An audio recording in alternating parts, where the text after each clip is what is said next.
It's Muppeturgy! Hold on to your puppet holes for our discussion of the James Coco episode of The Muppet Show! Who says I wasn't holding on already? Never not. All right, let me do the as written. No, we're using that. Hi, everyone. Welcome back. I'm David Levy. We're so glad you're here. With me today are... Somebody else go first. This is it. We're setting the tone. This is what we're doing. I'm Adam Grossworth. Christy Bauer. And I'm Michal Richardson. We are real tired, and I'm not even the jet-lagged one. This is just what this is going to be this week. It's going to be a great night. I have the feeling that we have perhaps misunderstood the question. We have a correction. In the Alice Cooper episode, I said that the Muppets never said the word devil, but in fact, we played clips with the word devil, so thank you, listeners, for paying more attention to us than I do. We also have an addition. We were so busy yelling about misogyny and funky bass lines in the Raquel Welch episode. The two great tastes that taste great together. They do taste great together. So do Muppet Holes. That we failed to mention that 60 Minutes did a behind-the-scenes segment on The Muppet Show that was made during the production of the Raquel Welch episode. It is on YouTube, and you can find it on the show page for that episode of our podcast at Muppeturgy.com. It is sexational. Here is a Muppet News Flash. We are here this week to talk about Season 3, Episode 12 of The Muppet Show. It was produced the week of May 2nd, 1978, and it aired in New York on October 9th, 1978. It was the fourth episode to air after Gene Stapleton and before Liberace. So that means we are back to the New York Times strike and our old friend, ultimate70s.com, for the news. Dr. Peter Bourne, President Carter's one-time chief advisor on drug abuse, said, quote, "We can't enforce the drug laws that we have on the books now, so I don't think the interests of the American people would be served by having more stringent laws," end quote. Nice how things have changed. Russian defector Viktor Korchnoi says world chess champion Anatoly Karpov lost his second consecutive game Sunday by bad play. "He could have had a draw, but he moved badly, and I won," Korchnoi said. He added, "What a scene, what a joy, what a lovely sight, when my game is the big sensation."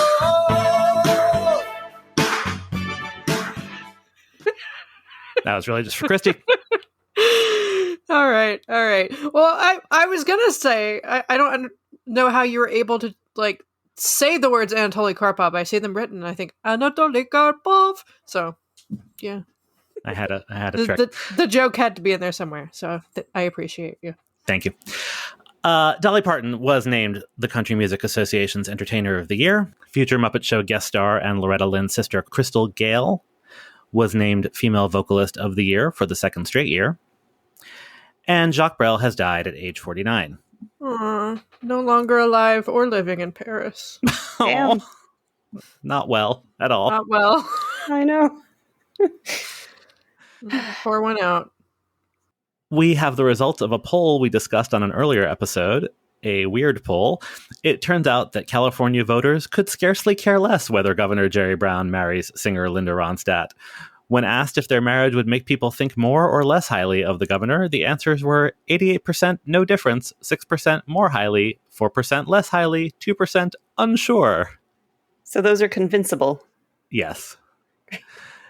And President Carter said that of all of Disney World's offerings, he wanted to see Fantasyland because, according to the Wall Street Journal, it is the source of inspiration for my economic advisors.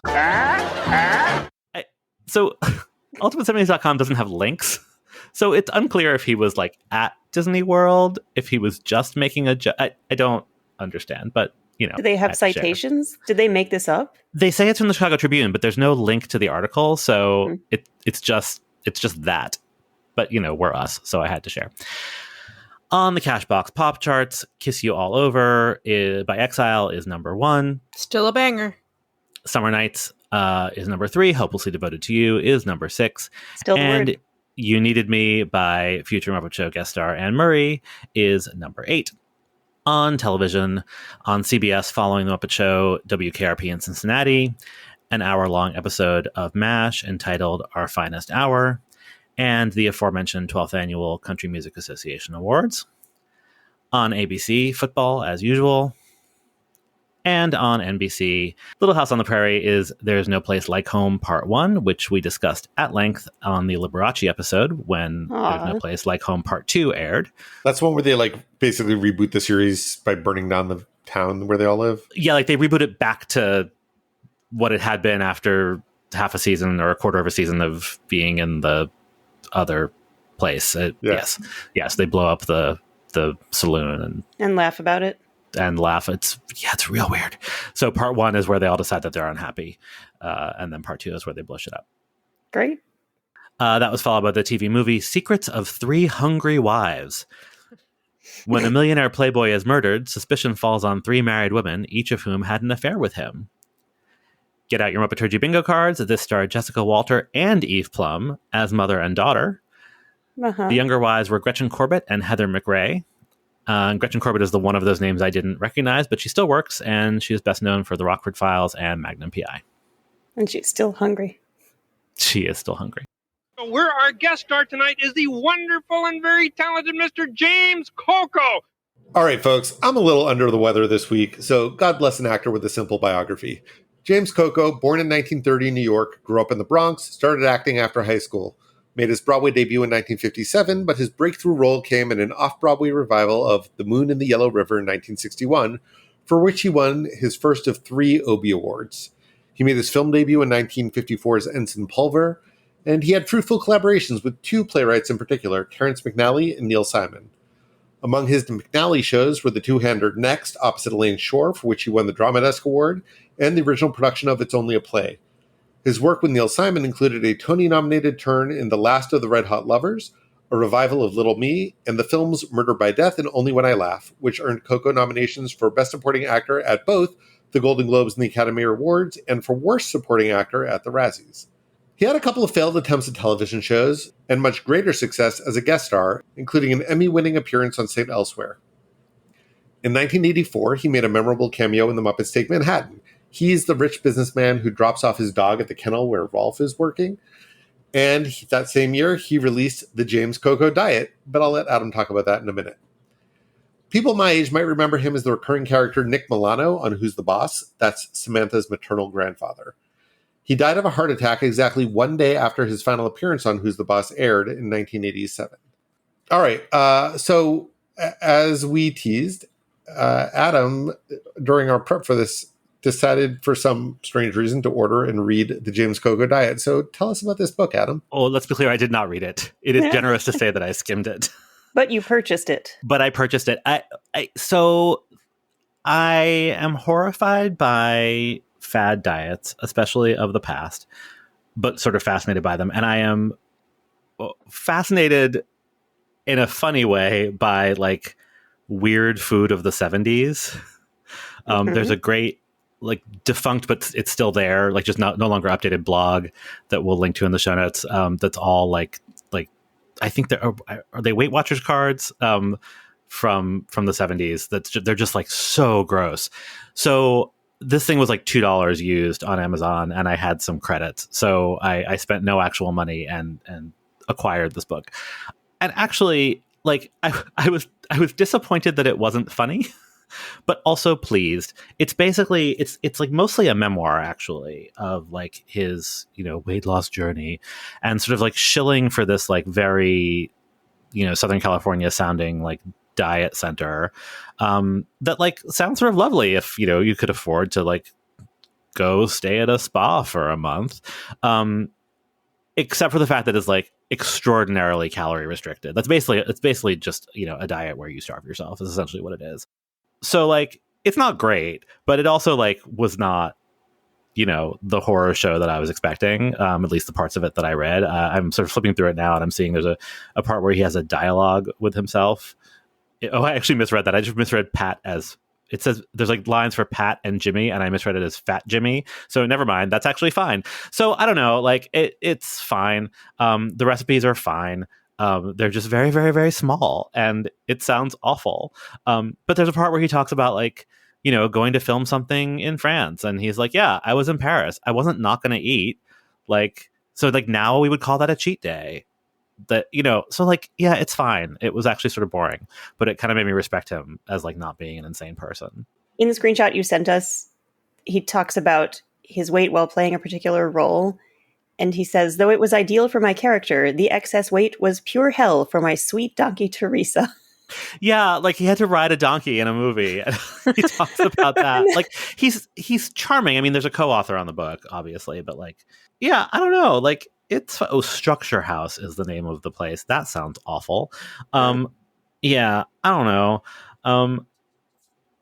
It's not great, but Well, I hope his sweet donkey Teresa felt better. Yeah, it's fine. It's a 700 calorie per day diet, which, yeah, means you're gonna die. Basically, like, I mean, it's fully unsustainable, and like, nobody would he tell had you a heart attack, like, right? Starvation. That's horrible. Yeah, like even Weight Watchers would not tell you to do that now. So yeah, go listen to Maintenance Phase. Don't do the James Coco diet. If anybody wants a copy of this book, DM me on Twitter. I will happily send it to you for free in the continental United States. But don't do the diet. Anyone else have James Coco thoughts, feelings, memories? He's the first guest star that we've hit so far that until I started talking to you guys, I could not have picked him out of a lineup. I had no idea who he was. Wow, you're first. Yeah. When you pointed out that he was in The Muppets Take Manhattan, I was like, oh, that guy. But yeah. I asked my mom, every so often we have to ask a boomer. And she's like, oh, yeah, bald guy, big eyes. I'm like, okay. I have watched Muppets Take Manhattan relatively recently, and that still means nothing to me. And I'm sure I've seen every episode of Who's the Boss. Funnily enough, my mom didn't remember him in Muppets Take Manhattan until I was like, oh, Snookums, Rubber Wall Street Journal. And she's like, oh, yeah, got it. Yeah. Very funny scene. He's very funny in it. He is. It's my only association with him. Rubber Wall Street Journal. Why don't you get me started? David, what'd you think of the episode? I don't know. Honestly, even though there was a planned time off before this episode hit your podcast feed, we ended up watching the episode and then having to reschedule our recording for a variety of reasons. So I've watched this episode more than we typically watch an episode going into one of our podcasts. And I've just lost all sense of what I think about it. It has some good bits. It has some bad bits. I really don't want to go first. No, it is fine. It feels like a sort of, I think this episode feels to me like a degraded copy of better ideas that we've seen in other episodes. So like, he doesn't really seem like he wants to be there, but he doesn't take it in a fun, wild place like JP Morgan did. Instead, he just wants to, I don't know, like improve the show, but he seems to be sort of nasty in the way he's doing it while also having bad ideas. So that kind of didn't thrill me. And a lot of the individual numbers I thought were bad, but some of the sketches were good. So it's sort of a middling episode that will probably wash away from my memory as soon as we're done recording. Chrissy, what about you? Yeah, it's fine. It's like 87% unremarkable. Honestly, there's a looseness to this episode that kind of felt to me like long form improv, which if it had been improv would have been impressive, but as a scripted thing, I don't know how I feel about that. There are things that I liked, but overall, yeah, pretty unmemorable on the whole. Michal? Yeah, ditto. I've now, because of the aforementioned rescheduling, I've now watched this episode 4 times, and I don't know what I think of it. It's fine. It's a low middle. Yeah, I mean, ditto. Because of the rescheduling, we prepped this episode 2 weeks ago, and I just rewatched it like seconds before we started recording, and I've already forgotten it. But it's also, I enjoyed it while it was happening, so I don't know. Let's get into it. Let's do it. James Coco! James Coco! 15 seconds to curtain, Mr. Coco! Thank you, Scooter. Would you tell Wardrobe that I like this jacket pressed? Sure! Hey, Wardrobe, press that jacket!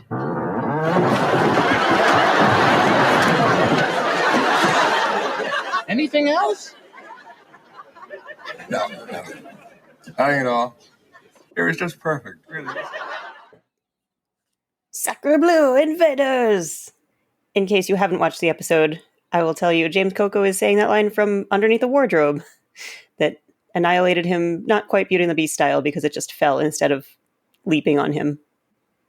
But, yep, wardrobe pressed that jacket. During the theme, in lieu of Statler and Waldorf, we have Beauregard rushing directly at the camera and telling us, the viewer, here's your script, which sounds like this is going to be a fun interactive thing. And then he slips and falls, which is delightful and very cute. We still have not been formally introduced to him. We will learn his name later, not now, but later in the episode. Yeah, we could have inferred it from Doa Deer a few weeks ago. We will. I feel like we've talked about learning his name now 3 episodes in a row, so I think. But he keeps just showing up, and nobody's explained why he's there. But that's what doesn't happened on matter, TV yeah. in the 70s. Like, I'm watching Maude right now, and Vivian just shows up and is Maude's best friend 7 episodes in with no introduction or explanation. Like, it's just what they do. Yeah, I do think it's fine. But I also, he'll get a scene later. My bigger question is, like, script? Whose script? There's a script? What? Well, eventually there will be. Fozzie's going to type it up for us in a few weeks. I am learning new things about this episode while we're talking, even though it left my brain minutes after I watched it. The juxtaposition of the wardrobe gag, which I like as a play on words, and I like in theory, and Beauregard's pratfall is part of, I think, what, like, you mentioned that moment in Beauty and the Beast where the wardrobe, or a wardrobe, because I'm not sure it's actually the same one, straight up murders somebody. If you're not familiar with this reference, we will put it in the show notes. He was trying to kill the beast. I mean, yes, of course, but I'm just saying it's awfully violent. This wardrobe falls so slowly, and James Coco looks so comfortable lying underneath it. And like, obviously that's fine, but like, it's not even a very good sight gag. It's all like very slow and gentle. And then Beauregard's pratfall, because Muppets falling, is really funny. And to put those things so close to each other sort of plays up how weak the first one is. And that's sort of my problem with a lot of James Coco's comedy in this episode, that it's just very blah. Yeah. What I'm hearing is that Adam thought the Muppets should have been more violent towards James Coco. Mm-hmm. Yeah. More murderous. Yes. They could have pressed him. He was trying to lose some weight. They could have done a Crucible sketch. There's lots of ways they could have gone with this. Man, if he was living on 700 calories a day, and then you get flattened by a wardrobe. He never would have been able to get up. I don't think he was on the diet at this point in time. Yeah. Anyway, Gonzo tries to blow his trumpet. 4 trumpets surround him and interrupt him in harmony, which is lovely. Yeah. All right, let's go backstage. Muppet Show backstage. Okay, so some assorted backstage business.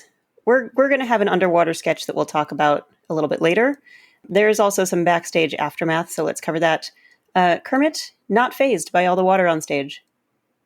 Yeah, but it's okay. The next act will take care of it. Okay, Dancing Sponges, you're on. I just found that so funny. We didn't need to clip it, really, but it just delights me every time. I'm sad we don't get to see them in action, though. I was going to say I love them because they remind me of a more recent puppet act called Wish and Mop, who are German puppet sponges who I think originated as their own thing and then got a gig on German Sesame Street. And we'll find some good clips of them to put in the show notes because they don't really talk, so there's no language barrier, and they're just a lot of fun. Cute. So Kermit is not fazed by all the water on stage. He has a solution for that. He is a bit fazed by having to help Miss Piggy unzip her mermaid outfit. Oh, you were great in that last number, Piggy. Thank you, Kermit. You know, I really like the water. Well, I'm glad. Which means after we're married, we can live at your place. Yeah. Kermit, would you help me take this mermaid outfit off? Oh, you want me to do the zipper back here? Back there, the zipper. Okay. It's just... what a relief. Oh, thank you. Oh, don't look. Oh, yeah. No peeking. There's a cute little exchange where they're doing this little playful thing where Kermit is covering his eyes with a towel. It's very cute when Kermit is vigorously drying himself with a towel. He looks very determined to dry himself. But yeah, this does feel like improv, Christy. I think you're right. Something about the pacing of some bits of this episode feels improvised and different. I'm embarrassed by how long it took me to get the "we can live at your place" joke. At his pad. Yeah. He's also wearing this cute little bathing cap. Yeah, to protect his non-hair. Right? He's a frog, but whatever. It's cute. Yeah, it is very cute. Later, we will also discuss a sketch requiring no less than the 12-second non-skippable disclaimer informing us that we're going to see some racism and racism is bad. Sam is so offended by this sketch that he decides to finally give up on The Muppet Show. I have spent my last moment in this theater. Oh, that's too bad, Sam. You're going to miss my tribute to Beethoven. I don't care, as long as... Beethoven? Are you serious? Would I joke about Beethoven? He's my idol. See? Oh, Beethoven at last. Oh, well, for Beethoven, I'll stay. He's my favorite playwright. Yep. This is not the first time they've done a variation on that joke with Sam. Yeah. Sam is a cultured so-and-so. I mean, it's fine. Also, the bust of Beethoven is cute, creepy, both simultaneously. I like it. I like it too. It's a cute concept, well executed. When it starts moving around on the piano, that gets a little creepy. But I appreciate their craft. Okay, now that we're halfway through the episode, let's get to the actual backstage plot that happens 14 minutes in. James Coco is going to come right out and say it. Kermit is terrible at his job. I mean, this show moves. It's got pace. You know what I mean? Pace? You got it. I mean, you only need razzle-dazzle if you've got a dull, slow-moving act, you know? Yeah. But I have been watching this show. It is dynamic. It is full of sex appeal. It is fast-paced. You do not need razzle-dazzle. You've got...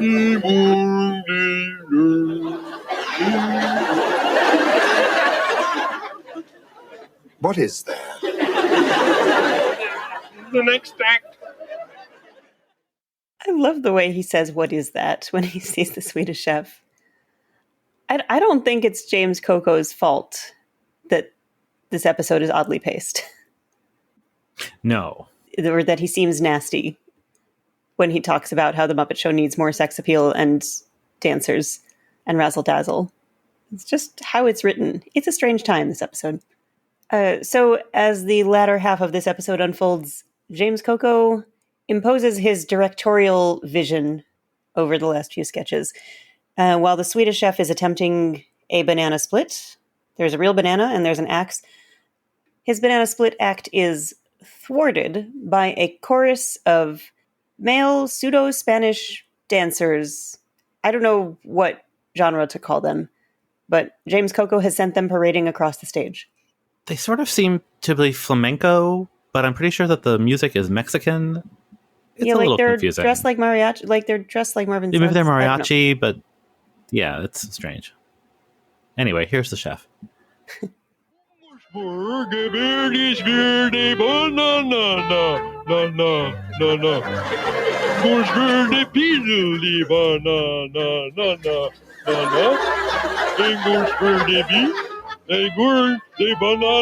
Split. As someone who hates both bananas and Minions, this was very triggering. As someone who is only dimly aware of the existence of Minions, I only recently learned that bananas are a thing for them. It's kind of the only thing I know about them. Mm-hmm. Yeah. James Coco is still not satisfied, so he wants to know what's next. What's next? Well, it's the Veterinarian's Hospital. Veterinarian's Hospital? Yeah, it's this part where we tell bad jokes and it's death. How dare he? Yeah, rude. Like, it's one thing for James Coco to say that, but Kermit, it's the best part of the show. Yeah, it is disconcerting to see Kermit ragging on his own show like this. James Coco sends some dancers to interrupt Vet's hospital. And also, I love that instead of preempting the jokes, the dancers follow the jokes. So it's like they get a dancing musical sting every time they tell a terrible joke. And James Coco is just off stage saying, "This is excellent. This is great."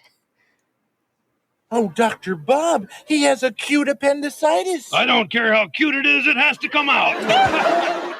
I'd love to be on Broadway. Yeah, I can see your name in the lights. 25 watts. 25 watts? That's not very bright. Look who's talking. Yeah, speaking of rude. And no, we do not have a clip that has music of the dancers. Yeah, he's like, he's unusually mean to her. I don't like that either. Yeah, and unusually womanizing. He later says he's decided not to take out the appendix. He intends to take out the blonde on the end of the chorus line that's been dancing in front of them. Oh, I thought when he said the blonde in the end, he meant Janice. No. I hope not. I mean, he I don't know. definitely meant the whole thing isn't sitting right. And Piggy agrees with me. Kermit, what's with those showgirls? Well, we just kind of threw them in. Yeah, well, throw them out. I do think it actually works well that they kind of underline all the jokes in Veterinarian's Hospital, but it's a bit of a bizarre scenario. It is a little weird. And, time for this week's backstage pedantry.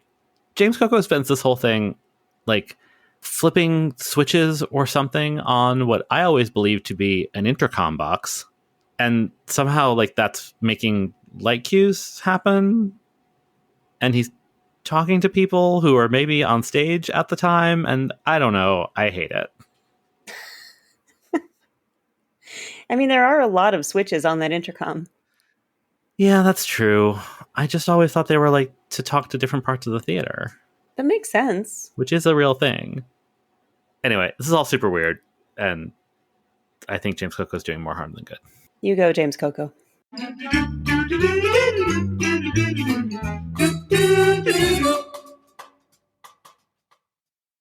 Shockingly, for an episode with a not especially musical guest star, we have a lot of music to talk about.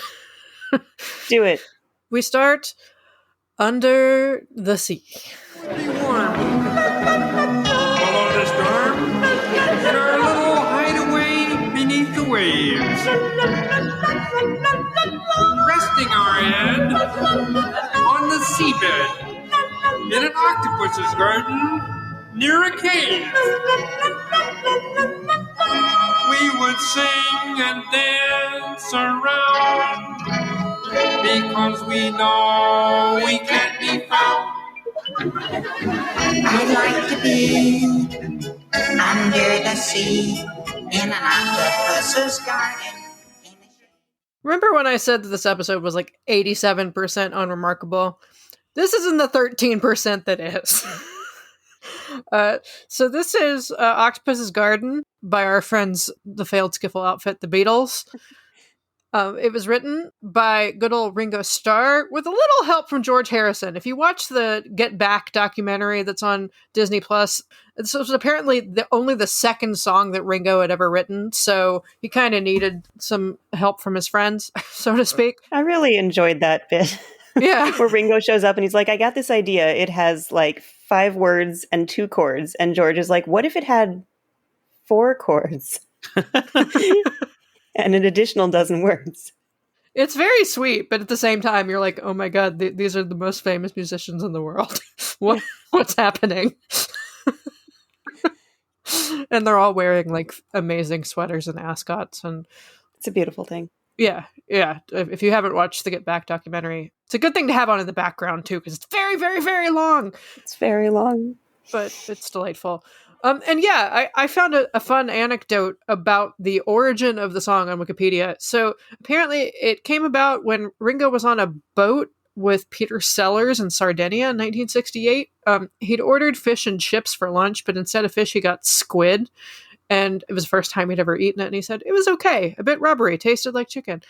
And the boat's captain then proceeded to tell him about how octopuses travel and pick up stones and shiny objects to build gardens. And so he was like, oh, that's a lovely idea for a song.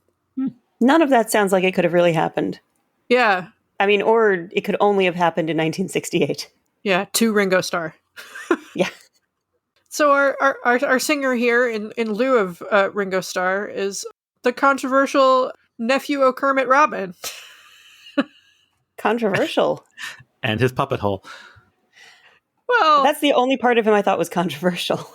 Some of us find him a bit treacly. Yeah, David was stirring shit up on Twitter today as we're recording this. Well.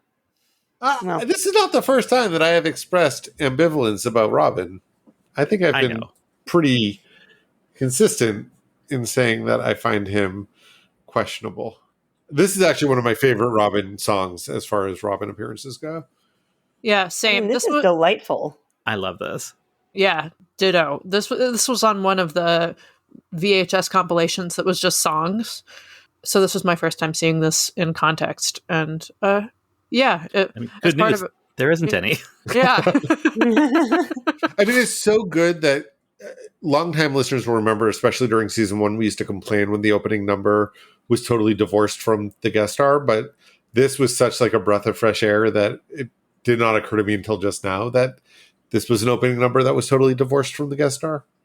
Totally. Also, the puppetry in this is, unlike some that we'll discuss a little bit later, legitimately impressive. Yeah. Like, you know, the like chroma key aside, the like swimming effect that they managed to create with Robin and the school of fish like in sync is just amazing.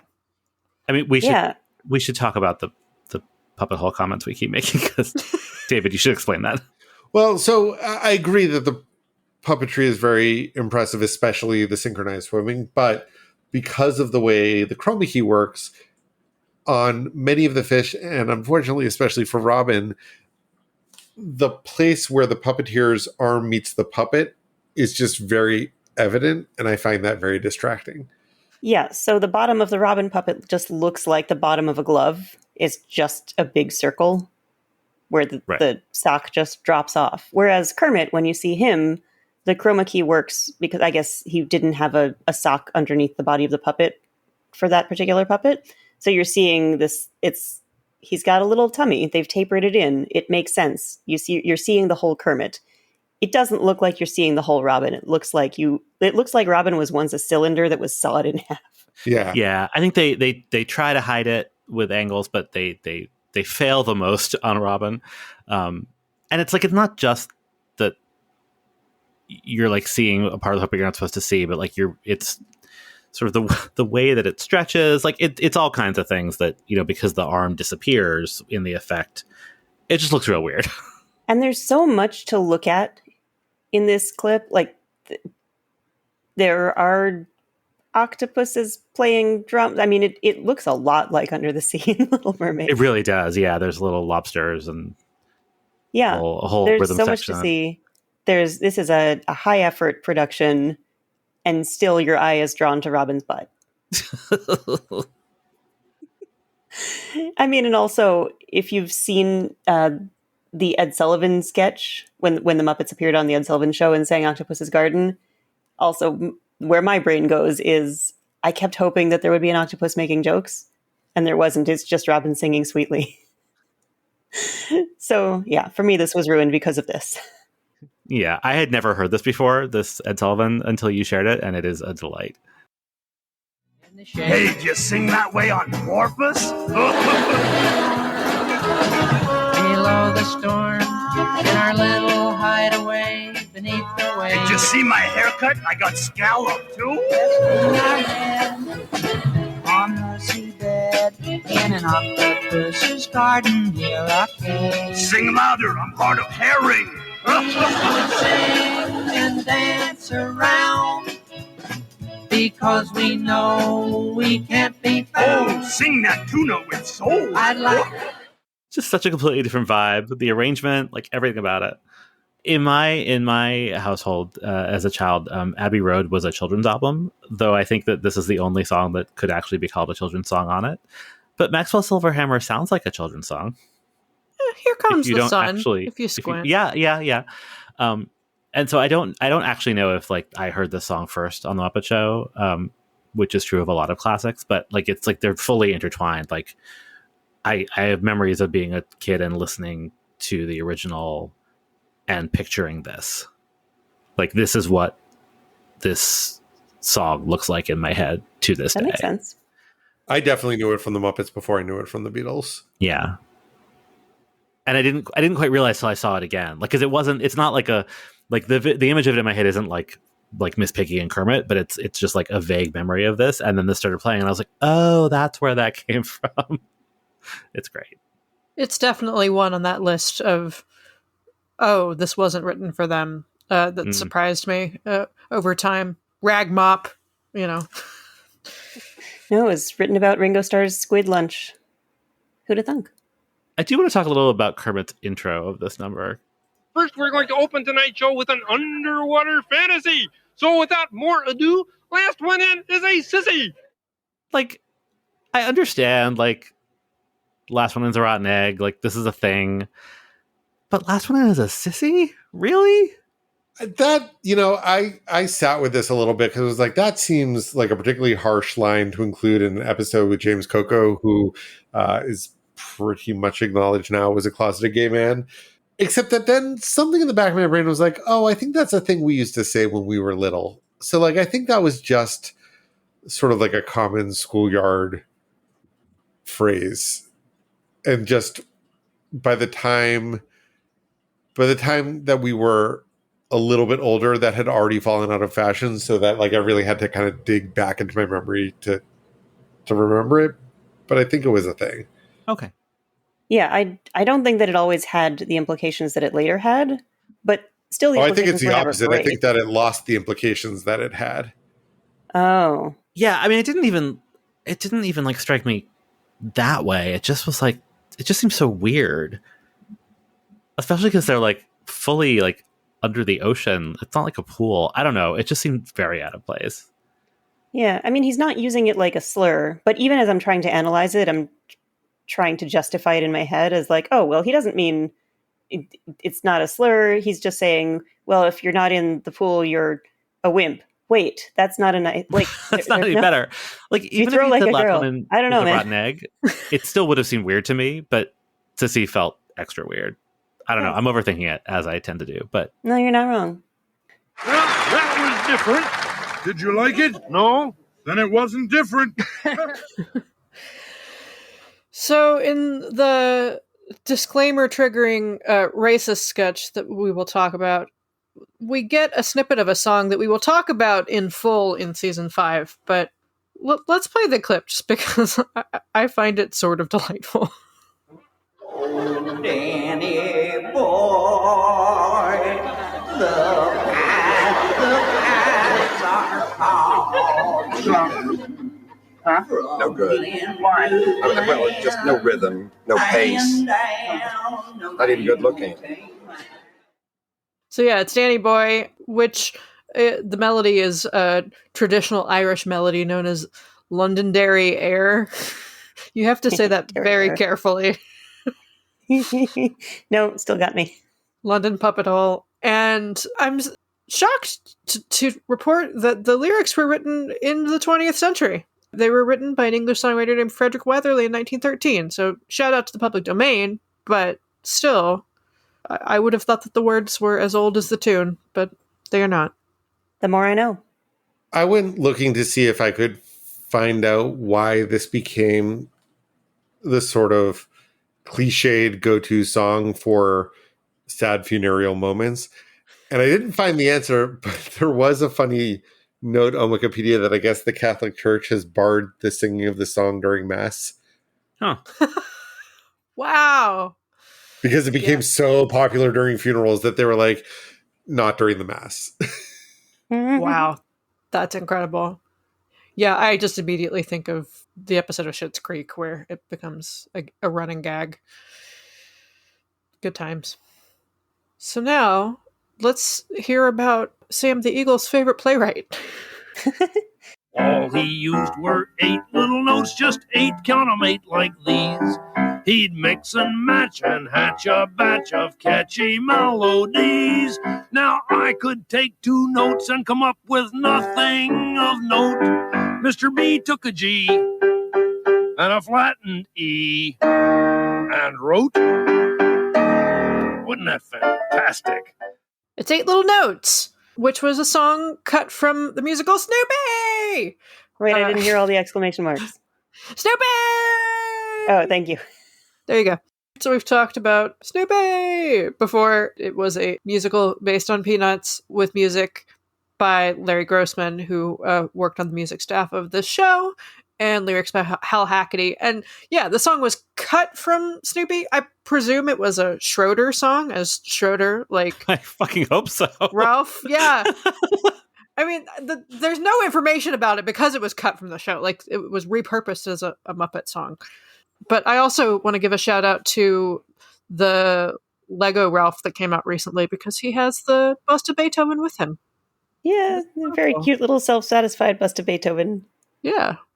Or like avoiding talking about the song. It's 8 Little Notes. It's very cute. Yeah, it's cute. There's not a whole lot to say about it, really. Yeah, it's just like, wow, isn't it amazing that Beethoven was able to write the music that he did with the same notes the rest of us have. It reminds me of those like horrible motivational posters that are like, you know, Beyonce has the same number of minutes in a day that you have. It's like, yeah, but right. Beyonce also has, you know, millions of dollars and resources. Beyonce doesn't have a day job. I disliked this very much, and then I looked it up and was like, oh, it's from Snoopy. Schroeder must have sung it. Okay, it's fine. Like, it just like explains everything, and I moved on with my day. It does feel a little more Sesame Street than The Muppet Show, right? Like, it feels children's education. Right. Well, or Snoopy, and then we're, you know, then it's fine. Yeah. I think the fact that it's sung by Ralph makes it feel less Sesame than it could. I like the song. I have nothing to add. I do like the singing bust moment. I do enjoy the bust of Beethoven very much. Any luck? No, I checked all the doors. They got us locked in. So our next thing is another thing that we will hear again in season 5. We have to set it up because otherwise it just sounds like vaguely racist music. It's vaguely racist music. The setup will help. Under some of the worst puppeteering that has ever appeared on this show. It's snakes. They're snakes. And if you think about them, they're flailing. They can be very beautiful. Let's hear it. Okay. Okay, Robin. Well, time to go to sleep. But I can't, Uncle Kermit. I'm afraid of snakes. Snakes? Snakes. There aren't any snakes around here. Unless they're under the bed. No snakes under the bed. Oh, this really isn't helping, Uncle Kermit.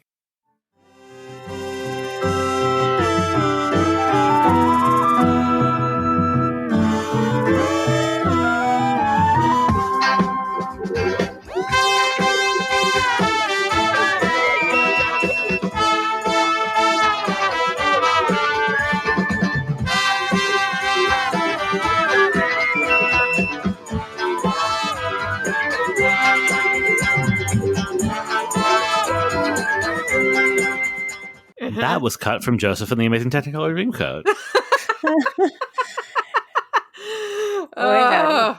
Christy, what piece of music are we listening to those snakes dance to?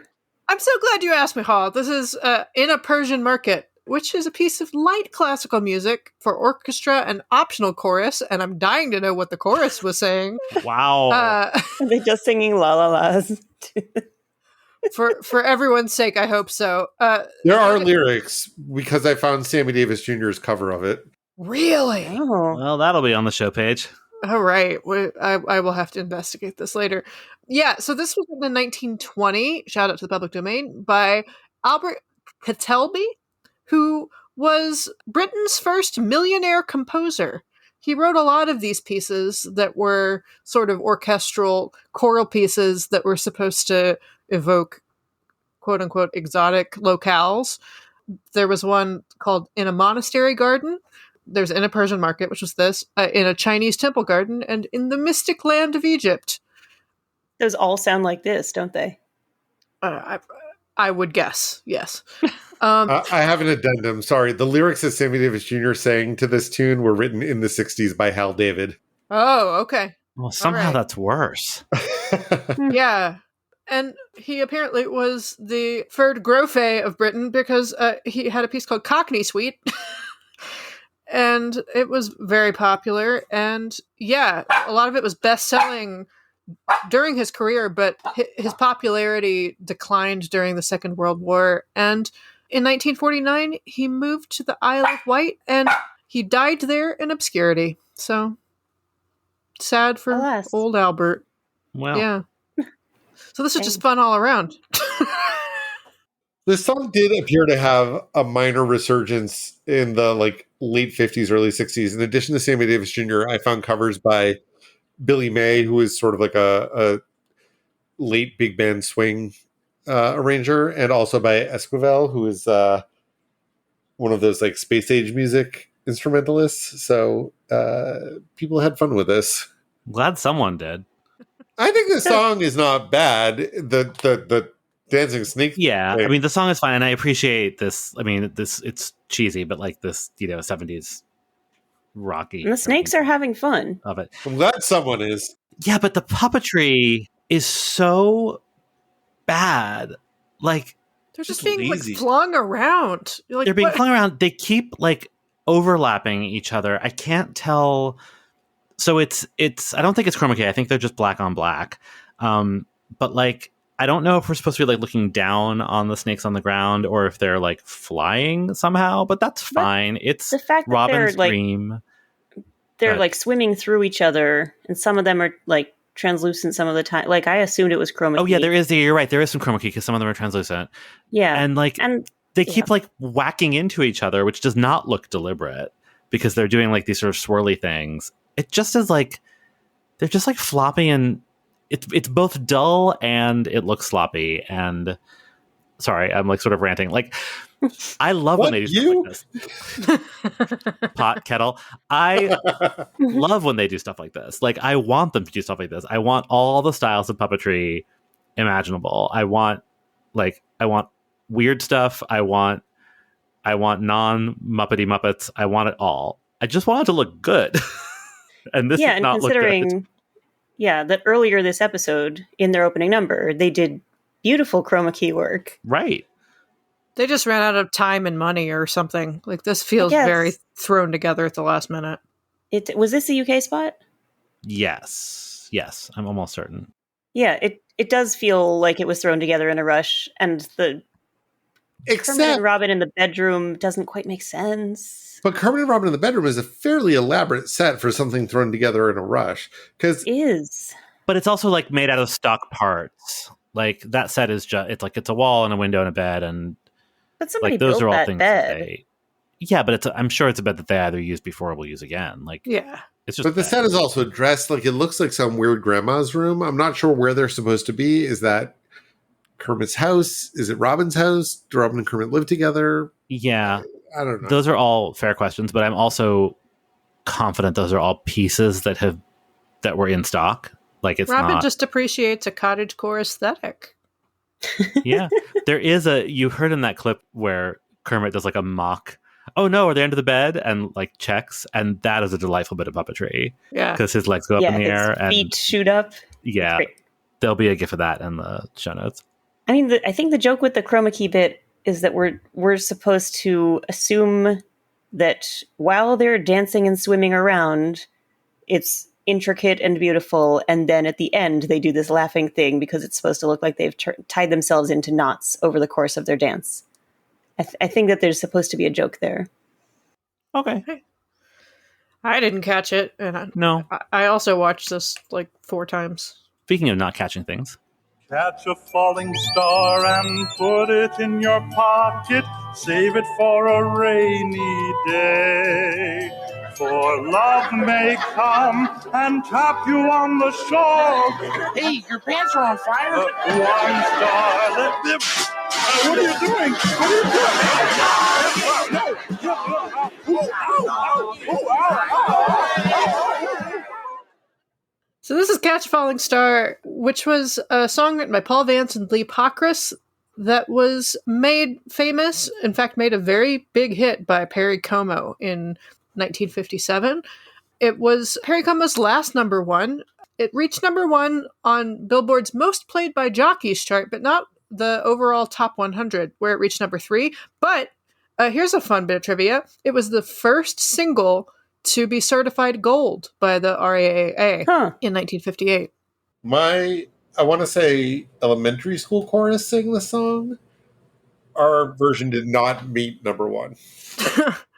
That's tragic. Yeah, it's a song that's weirdly sung by children a lot. My main association with the song is there's a weird Christmas pageant near the end of Love Actually where a bunch of children are singing it, and it's like the standard Christmas pageant, Mary, Joseph, etc. But there's also like a kid dressed as a lobster.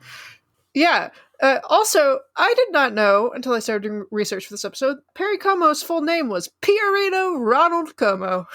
Well, sure. Can't win them all. Piorino, go away. No. Can we just talk about the sexual tension between Scooter and Wayne here?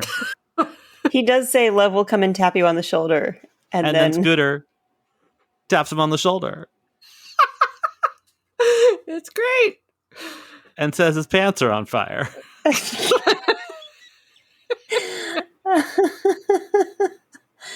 All this is true. All of this is text, not even subtext. No, not even a little bit subtext. I mean, he also has been catching stars and putting them into his literal pants. I don't know. If we're going to do Wayne bits, I miss Wanda. Well, he doesn't, apparently. Well, I mean, obviously. He's already found love with Uncle Deadly. He's got a lot going on in this theater. I think it's more that I miss Aaron Oscar more than anything. Yeah. Wanda's off with Annie Sue. Everybody's fine. Everybody's having a great time. I would be remiss if I didn't mention that this was, as you heard in the clip, interrupted briefly by There's No Business Like Show Business, which we've talked about before. It was in the Ethel Merman episode, and it'll be heard again next season. Oh, so we should talk about the clown that comes to put out the fire. It's a pig clown. We've seen this pig clown before, I think, right? Oh, yeah. Yeah, the cabaret pig. We did not care for it. Yeah, still don't care for it. This time he puts out the fire with like a squirty seltzer bottle. And for those who didn't catch the reference, that although these days I think clowns with seltzer is sort of a trope that was popularized by Clarabelle the Clown, who was the clown on the Howdy Doody show, who was originally played by Bob Keeshan, who would go on to be Captain Kangaroo. And of course, like in the great chain of children's television, Howdy Doody to Captain Kangaroo to Sesame Street is a pretty direct line. So I thought that was a neat little tribute. Nifty. All right, our closing number comes up a little short. Short people got no reason. Short people got no reason. Short people got no reason to live.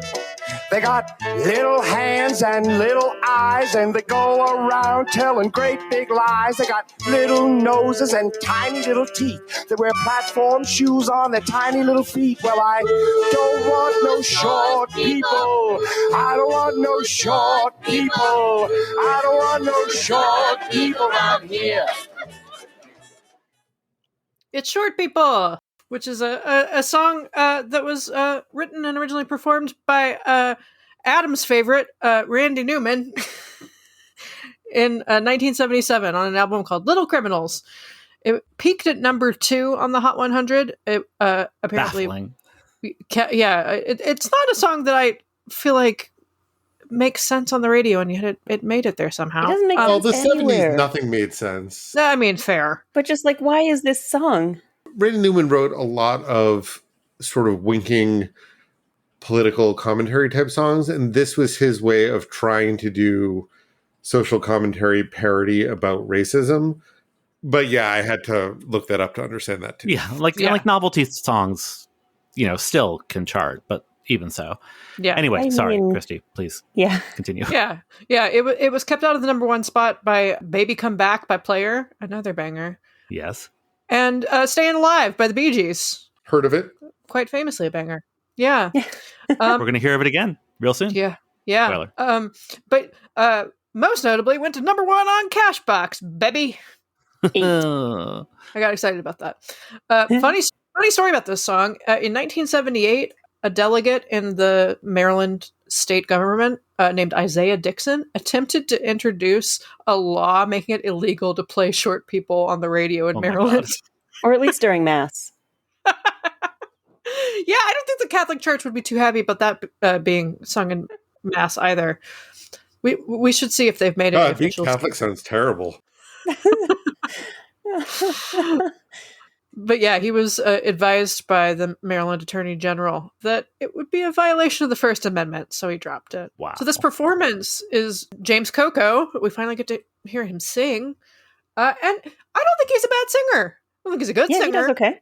But, I think he went on to lead a Broadway musical, so he clearly... I was delighted to hear that because I think a show like Little Me is perfect for somebody like him.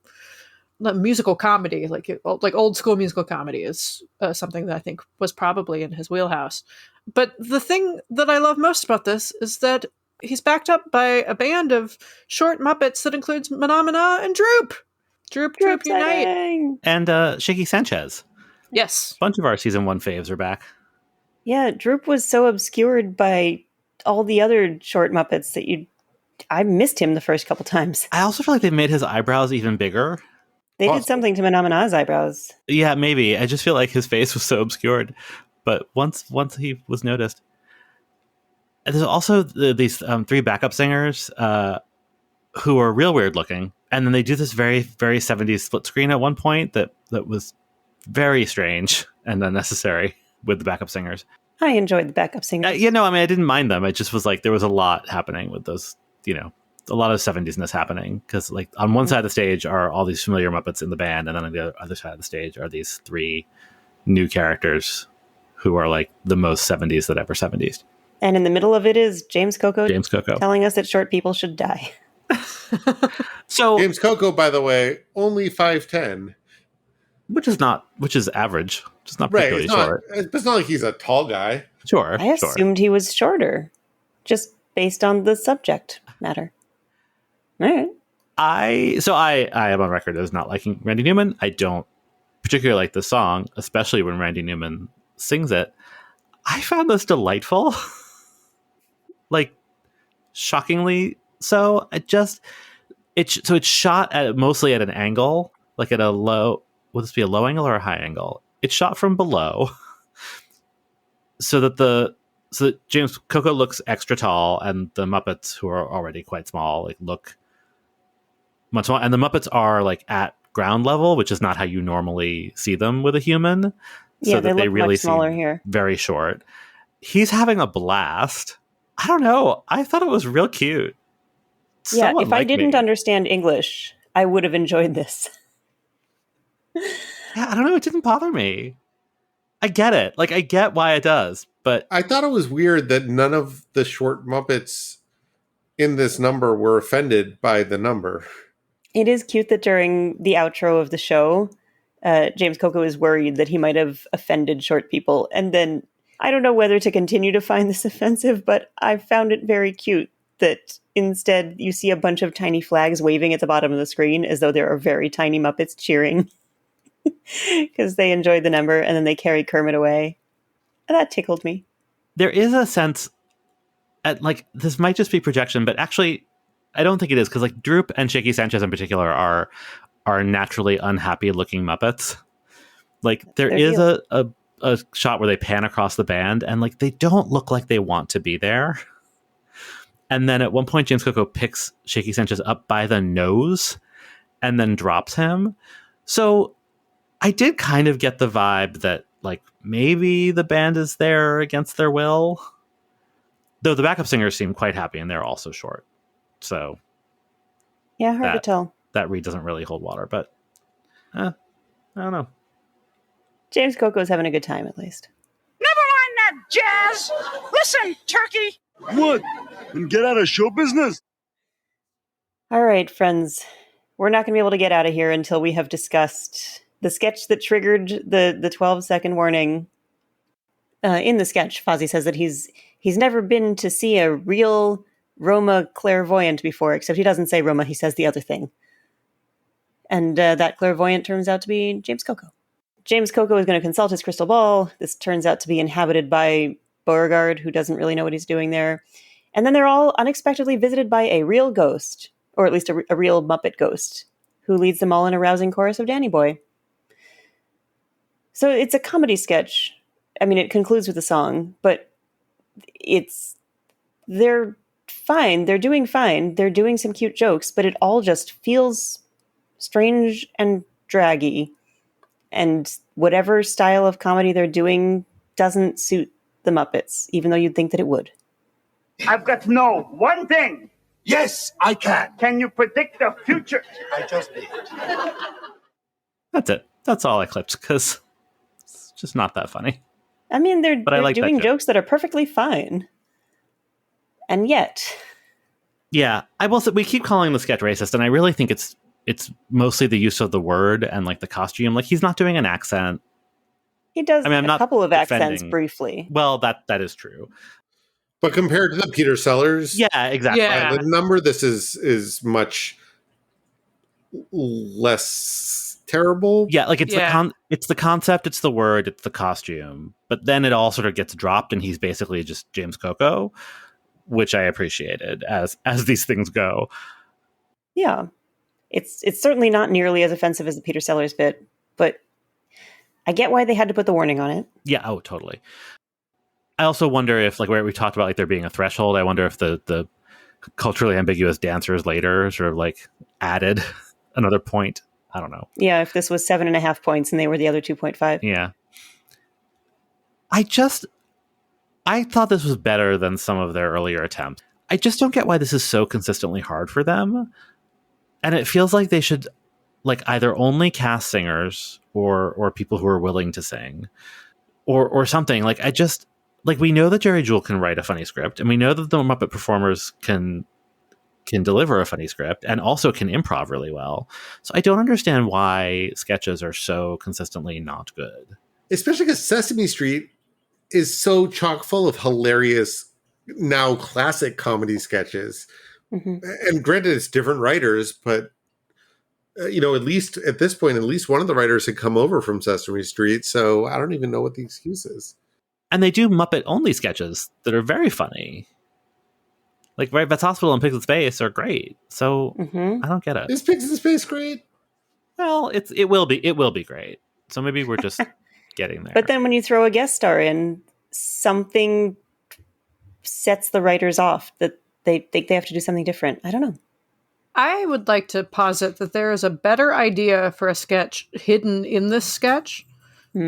So the ghost that they accidentally summon is this like Southern grandpa ghost who says that he was actually supposed to turn up at the seance of the senior citizens in Abilene. I think that could be very funny. like I mean, well, also potentially offensive, but like, like a hillbilly seance, like like the Chug Band seance. I don't know. That'd be something. I found the ghost himself kind of funny. The ghost is funny, and there's Chester Pugh. It was his name. Fozzie and James Coco together was like almost there for me. Yeah, in a way that Fozzie and Kermit together were not. Right? Like I want more of them. Mm-hmm. But it just, as a sketch, it didn't land. I think it fell apart when they were like, it's just a show. I'm not actually a medium. Like I wanted it to be like, oh no, I'm a medium, and then like the ghost that they summoned they got their wires crossed. They just didn't want to commit to it, and I think it's partially because they knew that the the caricature was racist. Yeah. I mean, it is fun when James Coco kind of flips from being the fortune teller into being maybe not James Coco exactly, but the James Coco character that we'll see later in the episode. Sure. Later in the episode, he'll talk about how we need pace and we need dancers, and here he's just evaluating the ghost. No rhythm, no pace, not even good looking. It's fun to see a little bit of that. Not saying this works. Right. I wonder, too, if this is a problem of Beauregard being such a big part of it, but we don't really know who he is yet, so we don't really understand what his relationship is to anyone else or why he's reacting the way he is. I think that it's more that they're just all on screen for 3 minutes doing jokes and nothing else. Yeah, I mean, so I have watched ahead in case that wasn't clear. In the air order, the episode. Oh, that's interesting. Actually, the episode where we really meet Beauregard was the season premiere, at least in the States. Huh. That makes sense. And had already aired in the UK at this point. In fact, 1 week earlier. So, while it may not have been deliberate, as we have learned from other characters like Annie Sue, Beauregard, at least at this point, to audiences would have been established as a very stupid person. So, at least he is maybe, makes a little more sense in context. Yeah.